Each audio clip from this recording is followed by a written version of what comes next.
I think our children have more robust intelligence and questioning to be able to cope with looking at all the different theories that are out there. Looking at all the different theories that are out there.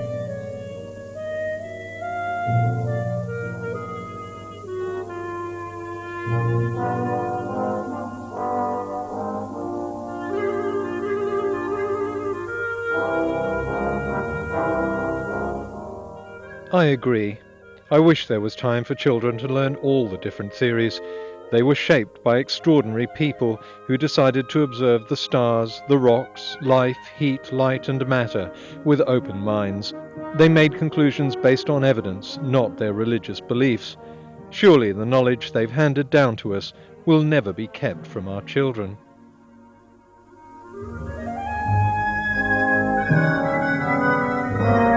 We have a revelation from one who says, I know everything, I've always been there, here's what happened in the past. So when we take that revelation, put on our set of glasses, and we look at the evidence, we can say, now I understand. Fossils couldn't have formed before sin, there was no death before sin, there was a global flood, that connects to geology. What is the age of the earth? When did the creation actually occur? And of course, we're going to go to the Bible. How we make advances in science is being open to all different perspectives, and that's all that we're calling for. Let's qualify that. Fundamentalists don't advocate teaching all of the thousands of different perspectives that are out there, like the idea that the Earth is expanding, or that aliens from another planet helped build the pyramids. What they want is to be able to teach just one different perspective, and the fundamentalist lobby is running a well-targeted campaign to convince parents, not just in the United States but also in other countries, of two things: that creation science and intelligent design are science, and that there's a real debate about our origins going on within the scientific community. And let's face it, most people don't know that much about science or about what goes on within the scientific community. So the first thing to recognize and to be honest about is that this has nothing to do with science. We take that revelation, put on our set of glasses. As I explained in the last video, the scientific method made easy, starting with a conclusion and then looking for the evidence afterwards, shatters the first golden rule of science. It's not even the way our courts operate. If you know your conclusion in advance, why even bother looking at the evidence? Any kind of scientific research becomes futile. This is so obvious even to non-scientists that advocates of creation science soon realized it wasn't a great way to break into the science curriculum, so the label was dropped in favor of something that was much vaguer, but sounded more thoughtful.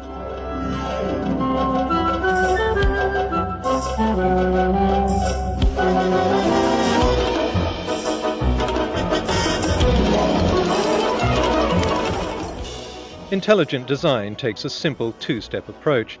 Find something complicated that we don't yet understand, and conclude that because we don't understand it, the best explanation is to assume the work of an invisible being, or to put it in a way that sounds a little more scientific, an intelligent designer.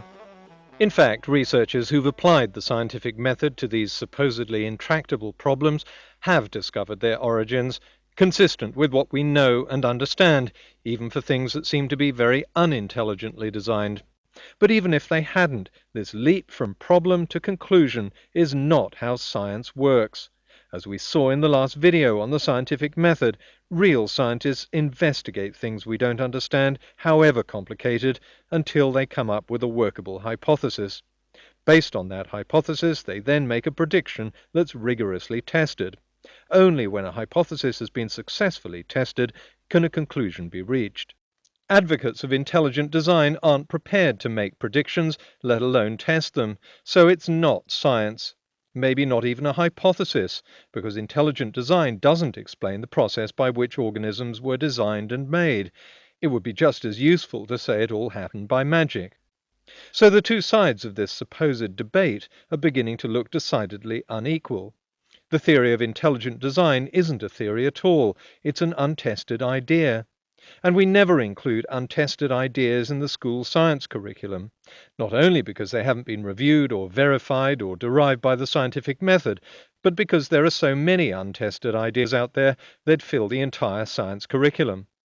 As for the notion that the scientific community is divided, okay, on one side we have biologists, including many Christian, Muslim, Jewish and Hindu biologists who accept evolution, and on the other side we have biologists who believe in intelligent design.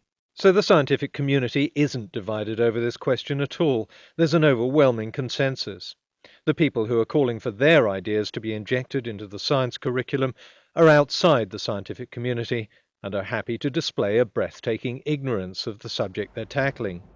Somehow, that mud found a way to grow, reproduce, swim, crawl.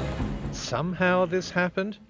If Ben Stein is going to disagree with the theory of evolution, at least he has to understand how it works. People like Stein may have fallen asleep in biology class, but there's no excuse for denying our children a decent science education, insisting instead that they dumb down to our level of ignorance. And should we really be telling children that if they come up against a problem as scientists, they shouldn't try to investigate or resolve it? It's okay to assume it's the work of an invisible being. How far would that have got us in the last 500 years? In the 16th century, this was a key piece of evidence for intelligent design. There was simply no way to explain it. How could each colour know where it had to go in the rainbow, and how did they all know how to form a perfect semicircle together? The only way these colours could be put into such a perfect and regular pattern is if an intelligent designer was arranging them. Intelligent design, like creation science, makes scientific research futile, and not just in the field of biology. Intelligent design advocates like Kent Hovind define evolution as everything from the unfolding of the universe to the deposition of sedimentary rocks. Cosmology, geology, physics, archaeology, anything that goes against the literal interpretation of the Bible is under threat. So the aim of the intelligent design lobby isn't to open minds or look at all the different perspectives or both sides of an imaginary scientific debate. The aim is to make science look murky and indecisive, and cast doubt on theories that are the foundation of our knowledge. The strengths of science are used against it. The willingness of scientists to admit errors, correct them, and to modify hypotheses is used as proof that they can get things wrong. The word theory, the highest form of proof you can get in science short of mathematics, is mistranslated into uncertainty. Slowly, the solid facts established by centuries of scientific study are eroded.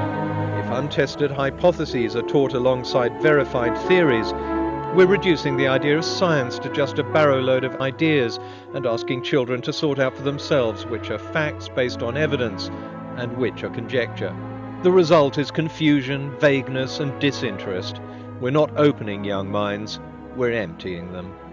The intrusion into science teaching threatens a number of countries, but none more so than the United States. 100 years ago, the USA was admired as a technological powerhouse. In the technologies of the 20th century, the United States was unsurpassed.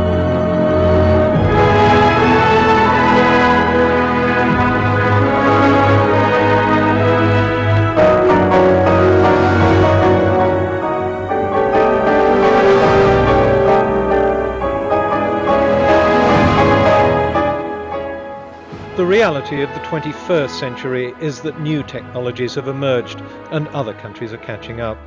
It may be hard to fathom, but children in these countries spend their time in science class actually learning about science. Teachers don't have to use up valuable time debating the role of an imaginary designer to placate a religious lobby, or dilute scientific facts to conform to ancient religious texts. They're already preparing the next generation of scientists. Are we? Who should you always trust first, God or the scientist? God. And I want you to remember that.